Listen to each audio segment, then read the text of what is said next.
When will we ever see gold and silver used as that real physical wealth, that barter economy again? Could we ever envisage a time to go down to the shops and buy our goods, our groceries, our medicine with this stuff, gold and silver? I think it's an incredibly unlikely scenario, and one that, even if it did happen, wouldn't necessarily be as practical or possible as people think. So let's have a good, fun discussion about the practicalities of gold and silver as currency once again.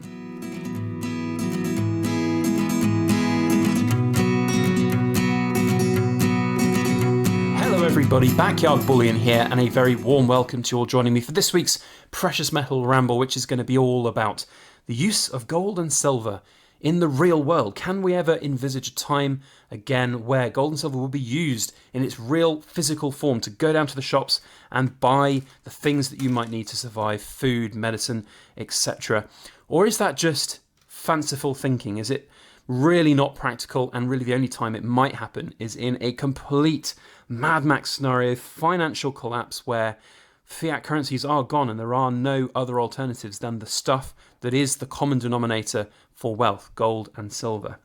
So lots to talk about today. I'm going to share my thoughts and opinions on the practicalities of these things, the reasons why I don't think it's necessarily very likely to happen in any circumstance other than that Mad Max apocalyptic scenario. And even then, when you get to that point, just how much gold and silver is going to be needed?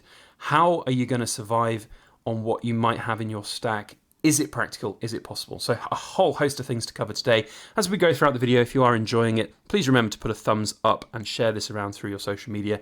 And if you are enjoying the video, there's a subscribe button down there. Nearly 70% of all the views on this channel are from people not subscribed. And if you are enjoying what we have to say, there's a good chance you'll enjoy some of the other content that we have and will make in the future. So, of course, gold and silver, where to start with actual use of it in shops. We've of course got to look at history. In fact, let's start with the sovereigns here. Gold and silver have been used in coins for thousands of years, and it's one of the things that you always hear said about them, that they have stood the test of time. They are immortal in the sense that gold and silver will continue to hold value over time throughout history. Gold and silver really are what kings and queens and emperors would use to pass on wealth through generations and generations. Countries would use it to secure their financial futures throughout history.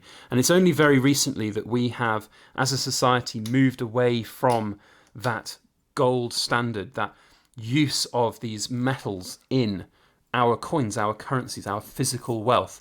And that is the start of the problem here. We're in this modern world now. We're in a world where it is less convenient to have physical coins. And of course, we have banknotes, for example, now as fiat currencies, and this illusory promise that's on there that it is worth a certain amount and you can go into the shops and you can use it to buy things. Coins really are a thing of the past, and now with gold and silver, of course, they are not in circulation. You do still find in America and some other countries around the world some old circulating silver coins, which is a wonderful thing to try and find, but they're not produced new, other than these bullion style commemorative coins that you see from the various mints. And often the times those are meant as investment products, not as actual, most times they're used as investment products, not actual coins. And you can see here, this one here is a 1 ounce Britannia. It's a £100 denomination, so it's still technically a coin. And a lot of the times you hear the phrase, it's legal tender. But let's be quite frank, if you go down to the shops with this 1 ounce gold coin, first of all, for somebody who doesn't know anything about gold or silver, and you're trying to buy something with this coin, you say, it's legal tender, look at it. It's only got £100 legal tender on it though. And that is certainly a far cry away from the £1,300+ that it's worth for the gold content. So the practicalities of using gold and silver in this modern world, I think, are fairly evident. We don't necessarily need to talk at length more about that. It's very much just impractical to use gold and silver in an everyday scenario. Now, that doesn't mean that it's not possible at all. I'm sure there are plenty of gold and silver savvy people out there that would be very happy to take payment in gold and silver for goods and services, and that's perfectly fine. And in certain US states, you hear that various states now have made gold and silver legal tender again, or at least gold, I think, legal tender again. But what does that actively mean? Is it going to be based against spot prices? Is it going to be based against value on particular coins? There's a whole host of different questions. The practicalities, once again, of it. There's a series of really, really interesting videos where a chap was standing outside, basically literally outside a coin store saying, I'll give you this gold eagle, which at the time was worth like $1,500, or, the face value if you can change it right now. And people would just, they would just ignore him, thinking he's scamming them. And that's part of the problem. There is not enough knowledge of gold and silver out there in this world to actively be confident that people will be able to take it as a form of payment and be confident in themselves about it. People just think it's just an illusionary thing for them. They hear about gold and silver and they think, oh yeah, pirates and value and all of that, but they don't necessarily think that it really does have real world value right now. Of course, the other problem is that its fluctuations in prices is a big issue for businesses. If a business took gold and silver on a morning and the prices tanked, then, in the afternoon, then the business could potentially not be as liquid and it might not be able to restock and stuff. So there's definitely practicalities in this modern world which prevent that. But we're not really concentrating on the potential for use in this modern world. And I can't see a position where anybody can really kind of argue that that will actually happen and that will actually be the new norm.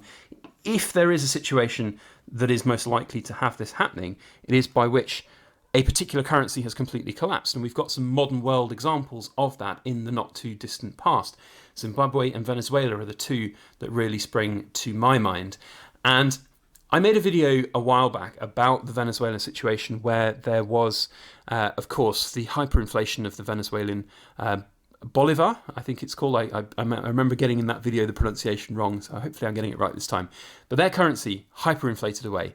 And if you had gold and silver at the time, then that was a way to at least be able to go out and buy what you needed to buy, because gold and silver, of course, are priced internationally. So you would get the equivalent amount of cash that you needed, whether it be for that particular day in the local hyperinflated currency.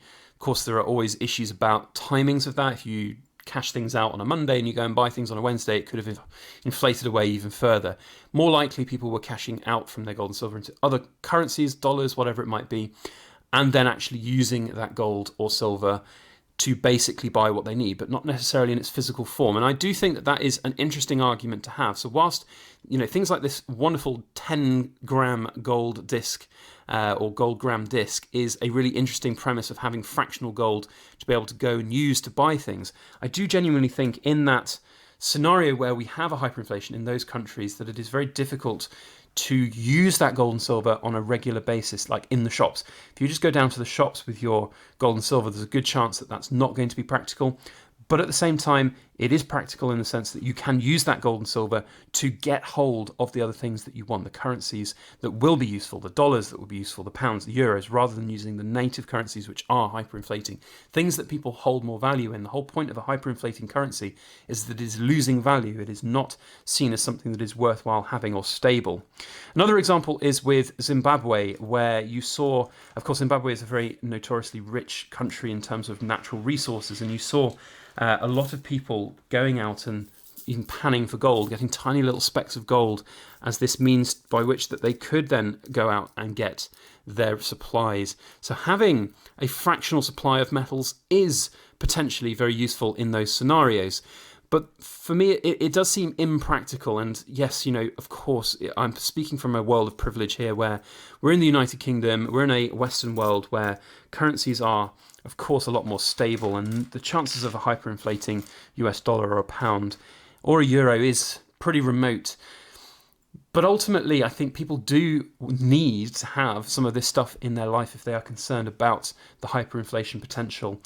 Not necessarily to use physically in an emergency, whilst I will admit that that is definitely doable and possible, but just to have to protect that wealth, because if you didn't have any, the money in your bank account would just disappear overnight for these hyperinflation scenarios.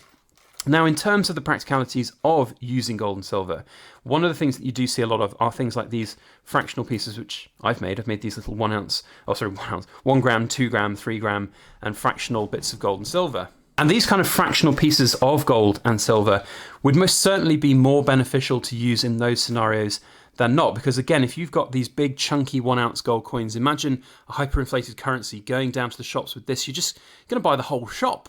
There were talks in Venezuela that a single ounce of silver could buy you groceries for a month. I'm a little bit dubious about that particular fact, because ultimately, and this is the main crux of the matter for any bits of gold and silver that you might have and might think will save you in an apocalyptic scenario, that an ounce of silver is still an ounce of silver, and it's still going to have the inherent value of 1 ounce worth of silver. It's not necessarily going to buy you more than 1 ounce silver's worth of stuff. Yes, silver is an undervalued commodity, and it's something that a lot of people think should be worth more, but ultimately its buying power is going to be fixed to a certain degree at that 1 ounce level. So right now, yes, things are costing more, things are inflating, and it seems like the silver price is below where it should be compared with all of these other factors. I've talked about inflation as well at the moment. I think it's there's this phrase transitory. I genuinely do think that there's very much a supply chain issue. Silver is going to protect you to a certain degree, but really to transplant your entire wealth through to an apocalyptic scenario, you're going to have everything in gold and silver, which is an inherently bad idea in my perspective. I don't think that's sensible for anybody. And the same is said for gold as well. You are looking at these gold coins and gold fractionals as a means by which you can look to buy a certain amount of stuff. And that's one of the fundamental things about gold, that if you took anything away from this video, that the fractionals, the larger denominations, whether it's 1 gram or whether it's 37.5 grams of gold content compared to these two products here, that will still get you the same relative amount of stuff as you might get at the other end. The main key factor is going to be about premiums, and that's one of the problems with these kind of fractional pieces of silver and gold. So if you are out there and thinking, yeah, do you know what, I'm really worried about the potential to actually not have means to buy things in the future, don't necessarily think about gold and silver as something that you'll need to physically go down to the shops with and buy stuff. Yes, that is a possibility. Yes, that is something that could be practical.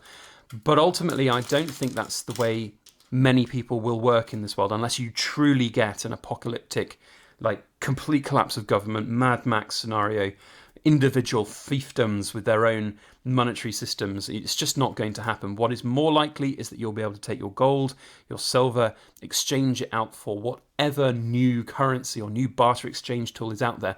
Remember, there are going to be thousands, millions of people around the world that will not have this kind of stuff. So the practicality of it is going to be a big factor.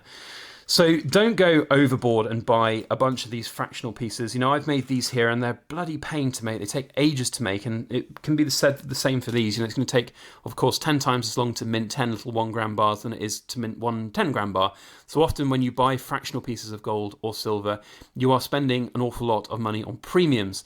And whilst a lot of people think that is really critical and really important for their stack, I would argue that it's much better to actually save up your money and buy something a much lower premium. And you can get fractional gold in the form of things like sovereigns for a significantly lower premium than fractional gold bars or even fractional silvers. So lots of different things to consider about this. And whilst I will concede that having gold and silver is an imperatively important thing for the potential collapse of currencies, I do not see it something that is going to be particularly practical in anything but the most extreme circumstances. And I'm very much a pessimist when it comes to these kind of things. And I think if there is a global complete collapse of civilization and governments, that quite frankly, I will be not in that first wave of people that, I will be in the first wave of people that just get sucked up by the world. We're not preppers. We've not got a bunker. We've not got, an arms race and caches of guns and ammo and all of that. And I don't mean this in a disrespectful way. It's just not the way that I work. And I think we will be well within that first wave that is just gone. It evaporated into the distance, whether it be through nuclear war or some other calamity. It's just not something that I'm relying on. But we have this gold and silver to protect us if the economic collapses happen and we have the devaluation of our currency happening in a very fast and aggressive way. And that's how I would say is the most important way to think about your gold and silver, rather than physically going down to the shops and using that. But that's my opinion, and that's why I make these videos. I make it such that we can then have a fun and healthy discourse about it down in the comments. So please feel free to let me know your thoughts on this subject down below. If you're just going to call me an obtuse idiot, then you will go straight to Banville. But if you actually want an adult, healthy debate, then comment respectfully and we will engage with you as best as we can. Otherwise, that is it from me. A reminder once again to hit the thumbs up button and share this around through your social media. if you have not subscribed, hit that subscribe button. 70% of the channel views are from people who are not subscribed. And if you have enjoyed the video, there's a good chance you'll enjoy what we have to say in the future about gold and silver. Otherwise, have a fantastic week ahead, and we'll see you on the next one. As always, please make sure that you like, share, comment, and subscribe for more.